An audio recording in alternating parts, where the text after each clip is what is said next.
Hey guys, today we're sitting here with a loan officer. We are going to talk about the current state of the market and where we think things are going to go in the future.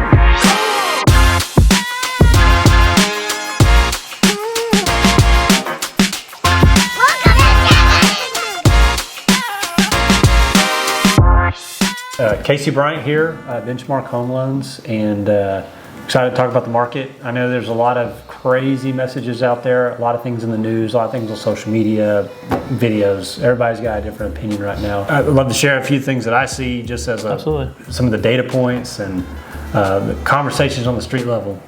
First thing that I'm seeing in the market is interest rates. Everybody knows interest rates are high right now. And the question I get asked every day is, when are they going to come down? Absolutely. When do you think they're going to come down? Hopefully soon. I do think we're going to probably ping pong around in the sevens at least for the next at least 3 to 4 months. Okay. The past 6 months we've kind of been in that range. At one point we hit 8, another point we hit low 7s. It's just one big ping pong. Some of the good things I am seeing is inflation is starting to come down, and as lenders, we focus a lot on jobs reports, like jobless claims, and there's a couple other reports called your CPI, your Consumer Price Index, that's tied to inflation.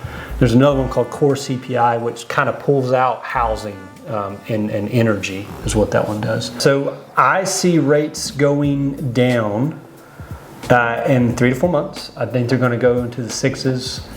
And then I think in 2025, I could see them coming back down to the 5s. And when that happens, I think you'll start to see more buyers enter the market. Because what happens when rates go up? And more people want to buy. Yeah. And that's going to raise some prices too. So when the rose rates come down, more people are going to enter the game. You're going to have more home buyers, which is going to do what? It's going to increase competition. Yeah, absolutely. So a lot of the seller credits, the concessions you're seeing, the buy downs, the 2-1 buy downs, I think some of that's going to go away when those rates drop, and it's going to move a little bit more back into a seller's market. Okay. I think there's a window of opportunity right now, the next 3 to 6 months. If you're a first-time home buyer, this is the best opportunity right now that you've ever had. Have you seen that? Absolutely. Yeah, like you said, so as interest rates come down, more people are going to want to buy, which is going to create more competition. Home prices are going to go back up. It's just going to be kind of like it was 2-3 years ago, and things are going to be crazy again. So yeah, I agree. Now's a great time to buy. So one of the questions we get asked, or one thing I'm curious about, is over the last few years, we've seen house prices increase dramatically. I mean, all across the nation, but here in Chattanooga as well. Have you seen people struggle to get approved for loans to buy the first time home? Or yeah, I think everybody's kind of got the triple whammy. Home prices have gone up, interest rates have gone up, and inflation's gone up. I went to Costco 2 nights ago, and I almost cried when I saw my receipt. Absolutely. I mean, just the food prices are just insane. But that triple whammies, I think it's just impacted everybody. Everybody. It doesn't matter where you fall in the tax bracket. You felt that squeeze, and I think that's one of the things the Fed has been trying to do is they want people to feel that squeeze and not break the economy at the same time. Yeah.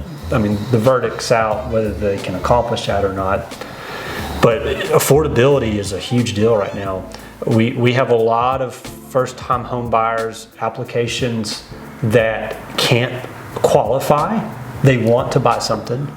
They're willing to do whatever it takes, but they're having to get mom, dad, Uncle Joe, grandma co-sign with them. Yeah. We're seeing that a lot. We're seeing a lot of gifts from family members just to help be more competitive. At least get some down payment money in there. Also seeing a lot of people cohabitating with their elderly parents. Yep. Or going in and buying houses together so they can all share a roof. Yeah, you're seeing a lot more people share houses together. Yeah. Family, friends. It's whatever it takes right now to kind of get a house. And when you have a limited number of houses and you have an oversupply of people that want them, that's what's caused home prices to skyrocket. Yeah. What's kept them from going up further is the high interest rates. And if you can see the big picture of real estate, that if one of those, the things that can move either the value of a home or the interest rates, the thing that will move the values down is an oversupply of housing. Guess what we don't have right now? Yeah, absolutely. Builders are not keeping up. And for the past decade, after 2008, a lot of builders got out of the business. So you got that, so they're behind. And they're being... And also, I mean, people that bought a couple of years ago with the low interest rates, mid twos even, I mean, low threes, they're not wanting to sell right now because they got to buy something in the mid sevens, low eights even. So they're not selling. So we're having less homes come on the market. Yeah, and they're becoming accidental landlords. They can rent that house, take some of that cash flow to cover the next payment, and keep that low interest rate. You're seeing that a lot. Yep. And I mean, the times it does make sense is, an equity transition plan is to roll all that equity into the next house and just take a small mortgage. I see that a lot. So over the past 5 years, we've seen home prices increase roughly 57%. I don't know when you bought your first house, Steve. About 6 years ago. 6 years, okay. Yeah. Do you remember what you paid for it? I do. I paid about $180,000. My first house was $118,000, and scraping pennies to get it. Yeah. If you own that house today, do you have any idea what that house is worth? It'd be close to $400,000 by now. That is insane. So sometimes these 57% might be conservative in some cases. Yeah. So one of the questions that I think people, if you're from a market and you've just seen home prices just skyrocket, one of the questions I get asked a lot or I hear a lot is, how can home prices afford to go any higher? Yeah, absolutely. People ask that all the time. I hear that all the time. How, can we afford it? How do people afford these houses? How in the world can these home prices keep growing? If you would have asked that same question in 1980, I mean, we're talking what, $50,000, $60,000 houses, $70,000 houses. Yeah. And if you scale, look at every 20 years in real estate, it's so easy to see the big picture and how these home prices just keep pushing. Do you think home prices are going to drop anytime soon in our market? No, I don't. Or why not? Because, like you said, the interest rates are going to come down. That's going to create more people buying. I mean, home prices are only going to go up. Everybody's talking about, waiting for the house prices to drop, and I just keep telling them I don't think that's coming anytime soon. Yeah. So over the years, we've worked together a lot. So when I send a client to you and they're scared about the interest rates and the price of houses, the cost of houses, what does the conversation look like on your end? What do you tell them to kind of ease their fears? Yeah, so first things first, the best time to buy a house is when rates are high. Let me repeat that. The best time to buy a house is when rates are high. That's the first thing I say. Normally people are kind of shocked by that statement. Yeah, I mean, most people assume, best time to buy when rates were low. If you tried to buy a house when rates were low, do you remember that market, what it was like? 2 or 3 years ago, I mean, everything had 20, 30 offers, so you had a much smaller percentage of getting your offer accepted. You were putting offers on 5, 6, 7 plus houses before you finally got something accepted. What were some of the things people were doing to get their offer accepted? Oh, people were waiving inspections, waiving appraisals. They were paying $50,000 over asking price. I'll never forget appraisal gaps, right? Yeah. If appraisal came in low, absolutely. you'd cover the difference, $10,000, $20,000. Yeah, did a lot of that. So when you look at all those, we'll call those concessions on the buyer side, or the things you gave up, and you add up the total cost of that. In a lot of cases, that was more money than a higher interest rate over a 1 year period. So let me say it again a different way.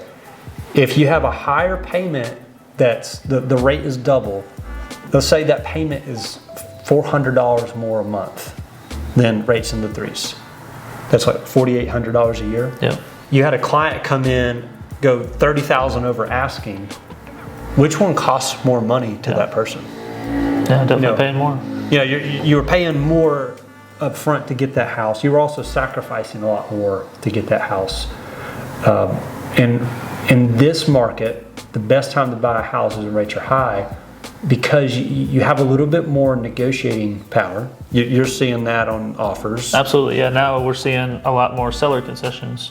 So the sellers are willing to help out the buyers and paying more for them right now. But like you said, as soon as rates come down, that's going to... Which also gives our, anybody with like a VA loan, an FHA loan, a USDA loan, a down payment assistance loan, government loans are way more competitive now than ever. Yeah, during the last 2-3 years, we didn't do hardly any FHA loans, USDA loans. Sellers just weren't even looking at those. It was cash or conventional with the high down payment. Yeah. And don't get me wrong, there's always an added layer on government loan. But I mean, as you've closed tons this year, I mean, in some ways it's not that much different. Right. Yeah, it's really not. One of the biggest fears I see is when a realtor turns down a loan because it's VA or FHA. In fact, last week I was talking to an agent. They said, I've never done an FHA loan before. Oh, wow. I said, well, let me coach you. It's not much different, just a few more forms. You probably won't notice much of a difference on the realtor side. I actually talked to a broker earlier this year. The broker had to call me and ask how to do an FHA loan. Wow. Yeah. Wow. FHA is a great product.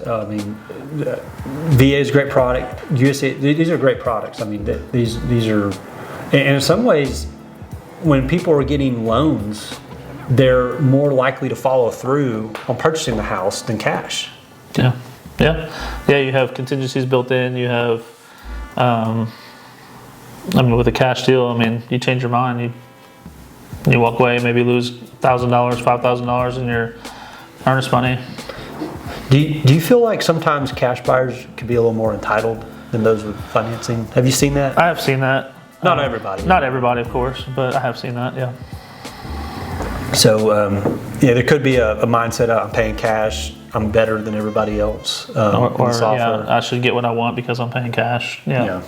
So we're talking about first-time home buyers. Are there any special incentives for a first-time home buyer, or any programs that they can take advantage of? So there's no such thing as a free lunch. So let's just get that, put that out there.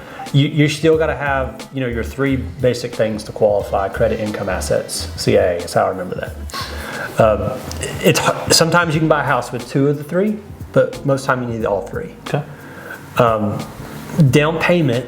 One of the most popular programs I see is the 3% down conventional program. It's kind of a sweet spot for a first-time home buyer product. Another one I see is the 3.5% down FHA. Yeah. You don't have to be a first-time home buyer to do that. And that's a question I get asked a lot. People think that you have to be a first-time home buyer for that one. You can buy a duplex 3.5% down, and now you can do conventional 5% down duplexes. Nice. That's a new product that they just came out with.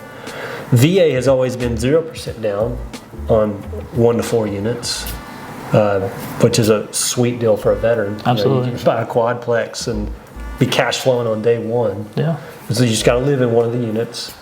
And there are down payment assistance programs that'll help cover the down payments, and we do offer those. Sometimes those rates are a little higher. Remember I was saying there's no such thing as a free lunch, so there's a give and a take. Right. So if you take advantage of that, sometimes the rates will be a little higher. Do you think right now is a good time to sell? Selling is a different animal. Yeah, it is. You have to be more strategic. Yeah. I think anytime you can sell for more when you buy, it's a great opportunity to sell. Yeah. If you can sell it more than you bought it for, that's a great opportunity, right? You're making money on it. When you own a home and you're selling it, you have more of a choice. You have more control. Like, you can choose when to roll that equity over into the next house.